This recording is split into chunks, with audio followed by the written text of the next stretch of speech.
Yes, ndabasuhuje nanone muri filime yitwa Inzira y'umusaraba. Tugiye kurebera hamwe episode ya 48 uburyo iri bwagende mu kanya saa 5. Harabura isaha imwe kugira ngo iyi filime ibe bagezeho. Inzira y'umusaraba episode ya 48.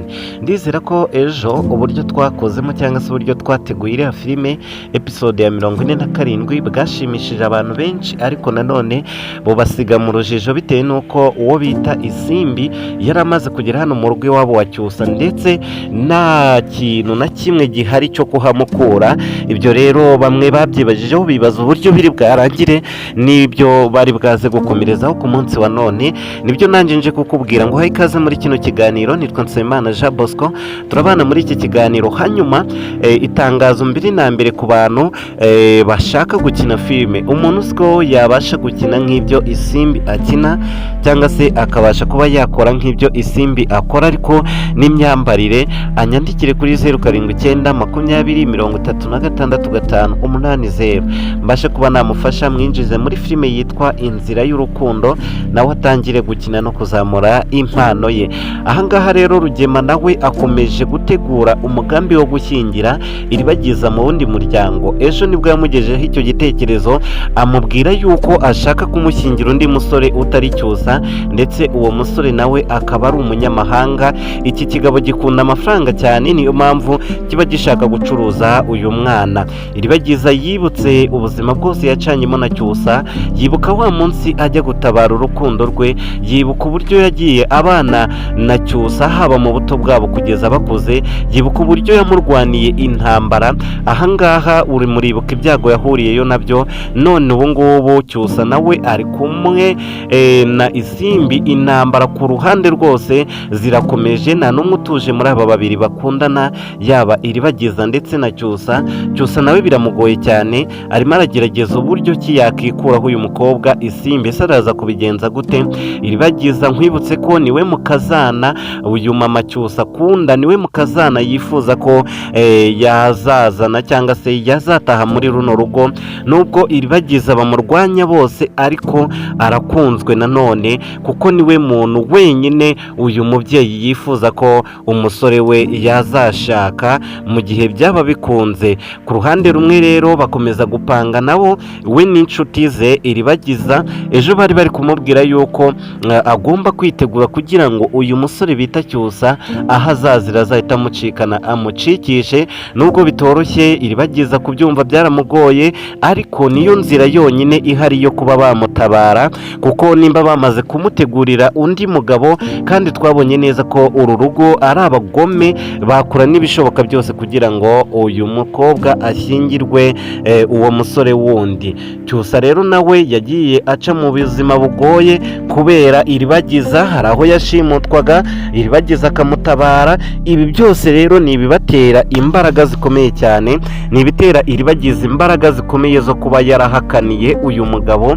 Ejo Iribagiza yihagazeho abwiza ukuri Rugema, aramubwira ati njye ntago ndi ibicuruzwa, ntago ndi inyanya mutanga uko mwiboneye.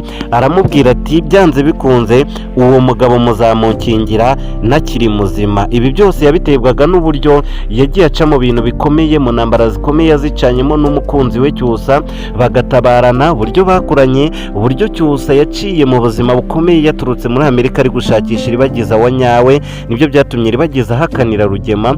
Rugema bamaze kumuhakanira nawe rero byaramurenze, umujinya uramwica. Situzi ngo icyo gukora ni iki. Mwibuke neza Iribagiza akura Cyusa muri aya maboko y'abanzi, wa munsi Cyusa yari yaburiwe irengero.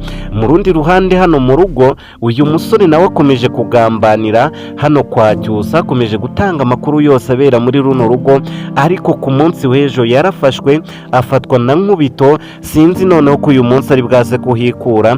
Nuko rero muribuka neza uburyo Cyusa yagiye agambanirwa, uburyo Iribagiza yamutabaye akaba intwari. Uwo munsi mukamukunda mukamufana, byanze bikunze rero izi mbaraga ntago zigomba gupfa ubusa, cyane ko hari musaza wa Iribagiza w'umupolisi tutarabasha kubona, ariko abantu bari basabye ko yagaragara muri iyi episode ya none.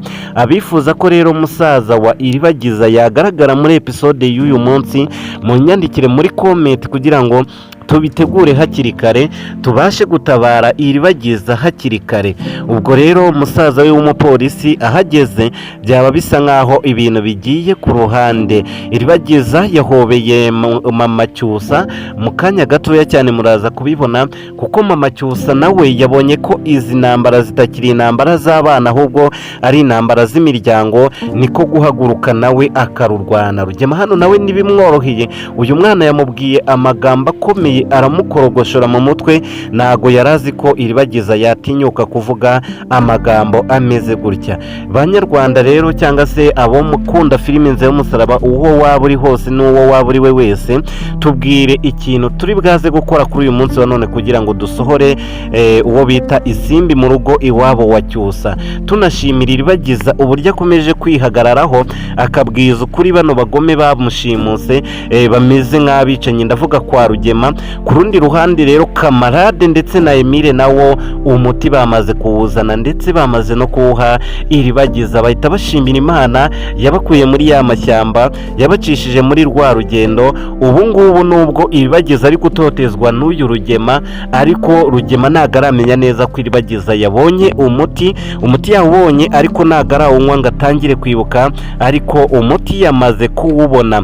Ku rundi ruhande, Kanyana nawe akomeje kuryozwa ibintu byose afashamo Iribagiza, yaba Fabiola ndetse na Mukanambara bakomeje gutoteza uyu mwana w'umukobwa bita Kanyana kubera ubufasha akomeza gutanga.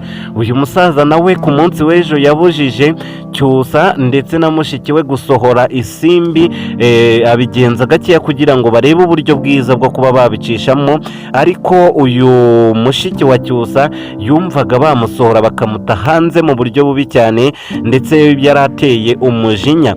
Ariko nkanjye numvaga inama twagira kwa Cyusa ari uko bagana amategeko kugira ngo aze aba ari yasohora Isimbi muri runo rugo.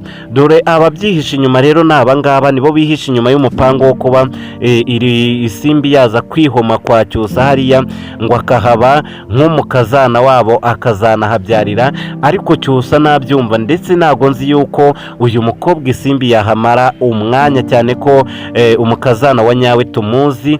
Ngaho rero ngaba n'ibikapu babizanye, barishimye, bazi yuko neza bagiye kuba muri runo rugo.